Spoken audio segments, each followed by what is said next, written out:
నేను first class నుంచి fifth class వరకు మా ఊర్లో ఉన్న స్కూల్లో అయితే చదివానండి. ప్రైవేట్ స్కూలే అనమాట అది. ఎంత బాగా చెప్తారంటే మా సారు చాలా ఫేమస్ అనమాట మా ఊర్లో ఆ స్కూల్ అనేది.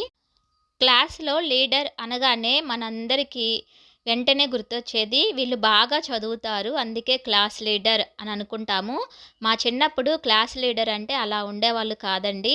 ఎలాగా ఉండేవాళ్ళంటే బాగా చదువుతారు. కానీ బట్టి పట్టరు.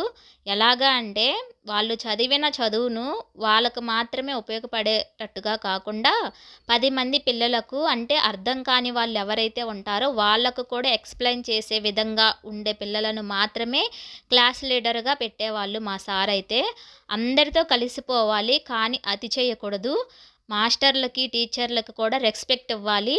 ఇలా ఉంటేనే క్లాస్ లీడర్‌గా ఉంచేవాళ్ళండి. బట్టి పట్టి చదివే వాళ్ళనైతే 100కి 100 మార్కులొచ్చినా గానీ అస్సలు క్లాస్ లీడర్ ఉంచేవాళ్ళు కాదు.